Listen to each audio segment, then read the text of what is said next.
네, 안녕하십니까. 네, 예상했던 바죠? 네, 예상했던 바죠. 어떠세요? 예, 예상했던 바인데 그래도 걱정이 좀 되더라고요. 뭐가요? 왜냐하면 탄핵 찬반 여론이 그대로 이번 대선 결과에도 이어진 면이 8대2. 있어 보이더라고요. 8대2? 예, 왜냐하면 탄핵 옛날에 반대했을 때 보면 작게는 15%에서 많게는 한 23% 정도 나온 적이 예. 있거든요. 실제 여론조사에. 예. 근데 선거운동 기간 내내 그렇게 여론이 좀 왔다 갔다 하더니 마지막으로 그렇게 좀 고차가 됐거든요. 그러니까 홍준표 네. 후보의 24%. 그게 이제 탄핵 반대. 예. 나머지 후보들은 다 탄핵 예, 찬성. 예. 그렇죠. 찬성이니까. 그 논쟁은 사실은 탄핵 전에는 헌법재판 탄핵 전에는 그럴 수 있다고 봤는데 헌법재판관들 중에도 아주 극단적으로 보수적인 분들 몇 분까지 포함해서도 이건 아니다라고 결정을 내린 거잖아요. 만장일치. 예. 그러면 조금 저는 그 논쟁은 이제 끝나고 미래로 가야 된다고 생각했는데 여전히 탄핵을 반대했던 분들 중심으로는 변화를 인정하지 못한 게 아닌가. 물론 이제 그분들의 표도 소중하긴 합니다만 그래서 좀 걱정이 됐습니다. 홍준표 후보의 20% 넘는 득표가 조금 마음에 안 든다. 마음에 안 들. 아니 그걸 선택한 분들의 마음도 굉장히 중요한데 그 배경에 여전히 그런 탄핵을 반대했던 것의 연장선상으로 있는 것 같아서 그거에 대해서는 좀 사회적으로 저희가 유심히 잘 봐야겠다는 생각이 들었습니다. 근데 저는 훨씬 더 낙관적으로 볼 수 있다고 생각해요. 어떤 점에서? 왜냐하면 지금 선거에서 한마디만 해서 이 상대적으로 좀 개혁적인 세력들 혹은 중도적인 세력들이 분열을 했는데 나뉘어졌는데도 당선된 건 처음이에요. 이런 일은 없었어요. 대개의 경우 예를 들어서 노무현 대통령도 그렇고 정권도 그렇고 김대중 대통령도 저쪽 주로 보수적인 진영들이 나눠서 그렇죠. 된 거였고요. 이 정도면 저는 8대이면 워낙 박근혜 최순실의 국정농단이나 촛불 시민의 힘이 그런 열망이 너무 뜨거워서 된 일이기도 한데 그것이 또한 사회를 변화시킨 거라고 보거든요. 그래서 그렇죠. 저는 그것보다는 제가 오늘 새벽부터 종편 뭐 이런 방송 뉴스들을 계속 한 3시간 4시간 들어봤더니 8대2를 부정하는 게 더 이상했어요. 8대2가 아니라 5대5처럼 얘기를 하시는 거예요. 뭐가 오고 뭐가 오란 얘기예요? 그러니까 진보 보수 5대5로 나라가 반으로 나뉘어진 선거였다. 뭐 이렇게 얘기를 하는 거예요. 그 종편에서는 문재인 후보와 심상정 후보의 득표만 그렇죠. 진보 쪽으로 진보 나머지는 보수다. 안철수, 유승민, 홍준표를 다 합해서 이쪽으로 보고. 근데 그렇지도 않아요. 홍준표 후보만을 거론하면서 그 얘기를 하는 거니까요. 아, 그래요? 그리고 어쨌든 유승민 후보나 안철수 후보도 다 이건 탄핵은 안 되고. 탄핵뿐 아니라 그렇죠. 과감한 개혁을 외쳤어요. 네. 그럼에도 불구하고 5대5처럼 얘기를 하는 걸 듣고 야 정말. 실제 유승민 후보가 20대 30대에서 지지율이 막판에 많이 올라갔잖아요. 그렇죠. 심상정 후보도 마찬가지고 이것은 보수든 중도든 어쨌든 개혁이라는 칼날을 요구한 거거든요. 그렇죠. 그래서 그게 의미가 있었다 보고 저는 이번 대선 다들 지금 대선 이야기 계속 하실 텐데 방금 음승 전 의원 말씀처럼 낙관적인 것은 이른바 진보 민주 정부를 지향했던 분들이 어째 대전은 보수적인 분들의 도움을 어떤 식으로 받아야만 했었잖아요. DJ도 그렇고 노무현도. 근데 이번엔 그런 일이 없이 단독으로 사실상 심상구까지 합쳐도 뭐 50% 정도 표가 나왔다는 것이고. DJP 연대나 정몽준과의 단일화 이런 것 전혀 없이. 없었다는 거죠. 그렇죠. 그리고 심상정 후보 완주하는데도 사상 최대 표차로 이렇게 압승했다는 것이고. 두 번째 이야기 꼭 해야 될 것 같습니다. 사실 예전에 노무현 정부 때만 해도 그 대지저금통이라든지 이런 희망저금통이나 이렇게 해서 저희는 선거를 했다고 처음에는 생각했는데 나중에 보니까 어찌됐든 믿었던 참여정부마저도 재벌 대기업이 음습한 돈이 일부 들어갔던 건 사실이잖아요. 그렇죠. 근데 이번에는 정말 선거 내내 100% 단 한 푼도 안 들어간 것 같아요. 재벌 대기업 음습한 돈. 나중에 봐야죠. 그러니까 봐야 되는데 지금까지는 어찌됐든 박근혜 최순실 정경유착 파동도 있었지만 우리 국민들의 또 선거 성숙도가 민주 성숙도가 너무 높아서 재벌 대기업 돈으로 이렇게 끼어들 팀이 전혀 용납을 안 하는 것 같다. 그리고 이번엔 대선을 그냥 후다닥 치르느라고요. 돈도 많이 안 들었을 거예요. 뭐 아니 근데 돈은 굉장히 많이 들었어요. 돈은 많이 들었는데 왜냐하면 그럴 수밖에 없어요. 아니 그러니까 법정 선거 비용 있잖아요. 509억. 그러니까 그거는 충분히 쓰고 국고 보조를 받고 하는데 그렇죠. 제가 얘기하는 거는 그 선거 기간이 경선부터 시작해서 한 1년쯤 될 맞아요, 때는요. 맞아요. 법정 선거 기간에 법정 선거 비용이 아닌 돈들이 많이 필요하거든요. 이번엔 그런 게 없었다는 거죠. 맞습니다. 뭐 예전에서 와이스 때도 얼마나 돈을 많이 거뒀는지 대선 잔금이라는 게 있잖아요. 대선 자금의 잔금. 예. 그래서 그걸 안기부가 관리해서 뭐 나눠져서 문제가 됐잖아요. 팩트로. 이번에 이제 그런 일이 전혀 없으니까 우리 사회가 누구를 지지했건 그런 예. 면에서는 굉장히 진전한 선거였다라는 좋은 거죠. 지적입니다. 그러니까 그리고 개혁을 외친 후보들이 다수였고 네. 개혁을 외친 후보가 분열되어 있음에도 예. 불구하고 승리했고 그렇죠. 보수 세력과 연대 없이 단독 승리했고 돈도 기업으로부터 안 받은 것 맞아요. 같다. 예. 갔다. 그렇죠. 100% 지금 팩트는 확신하지만 그분은 진짜 안 받은 것 같아요. 예. 대학 여기 다 알겠습니다. 물어보고 다니고 막 예. 감시했거든요. 오늘 취임하면서 하루 사이에 많은 일이 있었습니다. 굉장히 많은 일이 있었는데요. 오늘 하루를 좀 평가해 봅시다. 아니 예. 저는 정관영 이 시사잡기 정관영이 이번에 또 한 건 했다. 뭐요? 아니 취임 첫날 야당을 방문했잖아요. 그런데 예. 시사잡기 정관영에서 제안하신 거죠. 아니 그 지난주 월요일 예, 날 예. 저희 프로에 인터뷰를 하러 오셨을 때 제가 이제 물어본 거죠 그걸. 예. 저는 오래전부터 다른 모든 대선 후보들한테도 다 요구한다. 왜 당선되면 현충원 갔다가 뭐 그런 다른 행사들은 하면서 왜 야당 당사를 안 가느냐. 예. 그랬더니 아주 흔쾌히 간다고 그때 예, 답변을 예. 하셨어요. 근데 그래서 오늘 이제 실제 가시더라고요. 네, 가시고요. 저는 그래서 이런 시각은 좀 위험하다. 여소야대라서 갔다. 그런 게 아니라 요즘 오늘 언론은 그렇게 보도하더라고요. 그러면 여대 야소면 안 가요? 그러니까 앞으로는 이게 하나의 전통이 그렇죠. 됐으면 좋겠어요. 그러니까 야가 뭐 적든 크든 간에 대통령이 된 사람들이 야당부터 방문해주는 그렇죠. 이 전통 얼마나 좋아요. 협치가 별게 아니잖아요. 예. 협치가 말로 하는 게 아니라 이게 협치에 대한 관행이나 문화, 제도를 만드는 거고요. 네. 그래서 정말 상큼하고 여기 멋있다라는 오늘 사람들 굉장히 많았어요. 모든 대다수 국민들 여론이 굉장히 좋습니다. 왜냐하면 사실 시민사회단체들은 굉장히 그런 자유한국당 비판적이고 거기부터 가는 것에 대해서 공격할 수도 있거든요. 근데 예를 들면 농성하고 있는 노동자들, 비정노동자도 와줬으면 하는 이런 바람도 있죠. 하지만 그럼에도 예. 치열하게 경쟁했고 그 과정에서 어쨌든 서로 상처도 있고 또 패자에게 위로가 필요한 것도 있잖아요. 그렇죠. 그를 지지했던 국민들의 마음도 아까 저는 좀 이해 못할 바는 있지만 그래도 또 인정을 해야 된다고 제가 이야기한 것처럼 네. 찾아뵙고 서로 위로도 하고 격려하고 또 소통해야죠. 네. 그러면은 너무 보기 좋았다고 생각해요. 그것도 뭐 며칠 있다가도 아니고 예. 바로 당일날 현충원 가서 그 바로 다음 행선지를 야당으로 잡았다는 거 상당히 의미가 있습니다. 예.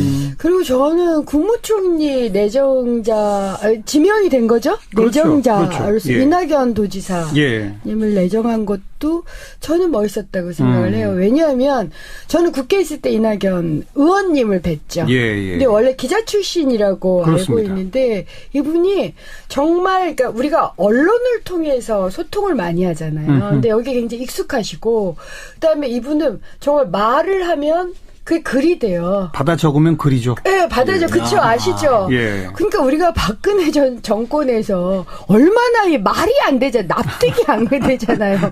이런 상황에서 국무총리가 받아 적으면 그냥 글이 되는 말을 하고 기자나 일반 시민들하고 소통을 굉장히 능숙하게 할 그렇죠. 뿐만 아니라 예. 또한 사실 이게 지역 문제, 호남 분들은 이런 얘기를 하시는 경우가 저 선거하면서 들었는데 호남 사람은 앞으로 대통령이 못 될 거다. 왜요? 우리가 숫자도 적고. 에이, 아니 아니죠. 그런 아니 실제로 본인들은 그런 생각을 네, 그런 뭐라 그럴까 자괴감들이 있으시긴 하세요. 피해의식을 예. 가지고 그런데, 계세요. 그런데 이제 국무총리를 하자마자 또 호남 출신으로 지명을 하면서 네. 같이 가겠다. 네. 이건 글쎄 이것도 또한 협치와 소통의 또 다른 모습이 물론입니다. 아니었나? 맞습니다. 그 대목도 굉장히 좋았습니다. 왜냐하면 문재인 대통령께서 국무총리 후보자, 국정원장 지명자, 비서실장 지명자 이렇게 세 분을 소개한 다음에 그렇죠. 직접 소개하고 네. 세 분이 와가지고 기자들하고 진지하게 꽤 길게 기자 간담회를 했어요. 그 간담회가 자리에서. 아니라 예. 질문을 받은 그러니까 거예요. 질문 그 자리에서 직접 기자회견을 한 겁니다. 그러니까 회견하고 질문도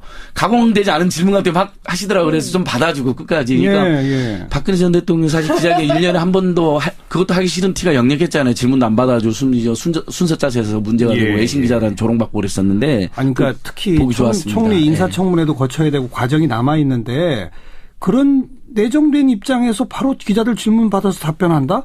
확실히 그건 달라진 정부의 태도를 보여주는 거죠. 그것도 두 번 한 거 아시죠, 선생님? 서울역에서 먼저 한 번 하고 청와대 와서 또 하고. 그러니까 국민들의 궁금함에 답하겠다는 자세거든요. 예. 국민 아래 권력이 되겠다는 거거든요. 그런 건 제가 박수 보내줘야 되고 그런 기조가 유지돼야 된다고 생각합니다. 예. 그리고 저희가 야당 시절일 때 국정원이 항상 문제가 됐잖아요. 그래서 국정원이 여당하고만 얘기하지 말고 야당에 와서도 어쨌든 정보위원이 여야가 다 있기 야당 그렇죠. 의원들한테도 보고를 해달라. 이런 얘기를 했는데 지금 대통령께서는 그런 생각을 가지고 계신 네, 거잖아요. 지난 월요일 저희랑 인터뷰할 예. 때 제가 그 야당 당사 방문 질문을 하니까 답변을 하시면서 당사 방문은 물론이고 국회와 계속 협치를 하겠다 하면서 본인이 야당 시절에 그 말을 하더라고요. 예. 좀 국정원이 특히 국가 안보와 관련된 정보는 야당한테도 브리핑을 예, 해줬으면 그럼요. 하는 생각을 했다. 예. 그래서 당시는 한 달에 한 번씩 국정원장이 야당 당사에 가서 보고 브리핑하도록 그렇게 하겠다. 이제는 야당들이 말이죠. 지금 총리 인사청문 요청서 같은 게 이제 국회로 갈 거 아닙니까? 그렇죠. 물론 법적으로 지켜야 할 절차가 있긴 합니다만 네. 저 같으면 뭐 새로 정부가 인수위도 없이 막 출범하는 이런 상황에 네. 야당도 빨리 정부 출범에 협조하겠다라는 자세로 예. 정해진 인사청문 예를 들어서 기간이 있거나 뭐 하거나 이걸 대폭 축소하겠다든지 뭐 이런 식의 자세를 좀 보여줄 필요가 있는 거 아닙니까 이제는?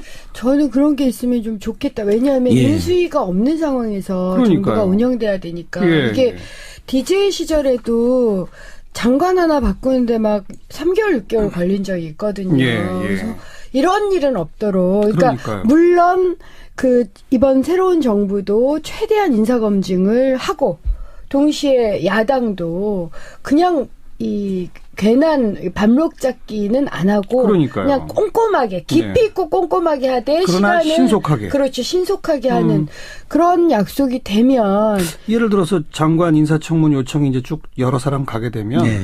그걸 뭘 하루에 몇 명 이렇게 나누지 말고 각 상임위가 좀 일제히 달라붙어서 빨리 우리도 처리하겠다. 그러니까 할 협조하겠다. 것은 다 하되 물론 검증하되. 그렇죠. 검증은 다 해야 돼요. 해야 됩니다. 왜냐하면 그럼요. 어차피 이제 어떤 정책이나 철학과 태도 또는 혹시 부정부패 연루된 거 없는지 예. 따져야 되니까. 근데 예. 저도 선생님 말씀처럼 지금 다들 위기 상황이고 국정 공백이 너무 컸다라고 이야기하잖아요. 예, 그다음에 예. 사드라든지 남북관계라든지 서민경제 챙겨야 될 게 많은 게 사실이니까 신속히 일제히 인사청문을 딱 해서 큰 하자 없으면 통과시킬 수도 있는 거죠. 예. 한번 오늘 제안해 보고요. 네. 야당들이 또 어떤 반응을 보이는지 한번. 예. 오늘 아주 건설적인 제안이 너무 많이 나옵니다. 이낙연 총리 내정자 얘기했는데 이 국정원장 내정된 서훈 예. 전 국가정보원 3차장. 그렇죠. 저는 이분이 기자들 질문에 답변을 하면서 네. 본인이 국정원에서 뭐 수십 년 일을 해왔는데 정말 국정원에 뜻있고 생각이 깊은 직원들은 그들이 제일 바라는 게 정치로부터 좀 자유로워지는 거다. 그걸 본인은 이루겠다. 뭐 이런 답변하는 게 참 좋더라고요. 제가 이거 좀 그러니까요. 어두운 얘기를 한번 해보면 제가 예전에 국정원 안기부로부터 이제 고문을 당한 적이 있잖아요. 예, 예, 물론 예. 이건 그러니까 그 고문 얘기를 하자는 게 아니라 근데 그때 원래 대규모로 저희들을 잡아갔어요. 수백 명씩. 그러니까 이게 국내 사건이잖아요. 그렇죠. 국내 사건인데 누구까지를 끌어들였느냐면 대북 업무를 하는 해외 업무를 하는 파트까지를 다 끌어들여가지고 국내 파트 직원 숫자가 부족해서. 부족하니까 예. 왜냐하면 그래서. 그러니까 저 같은 경우는 21명이 했으니까요. 한 사람당. 이러니 뭐 그러니까 그 대북 파트나 해외 파트 계시던 분들이 예. 결국은 이제 시간이 지나서 거의 끝나갈 무렵에서 저한테 그런 얘기를 하더라고요. 솔직히 그때는 제가 듣고 있을 거라고 생각 안 했을 텐데 우리는 해외 파트라는 걸 가지고 자긍심을 가지고 있다. 예. 그런데 지금 물론 욕을 먹은 건 저였지만 뭐 너희들 때문에 3주 4주가 이렇게 된다.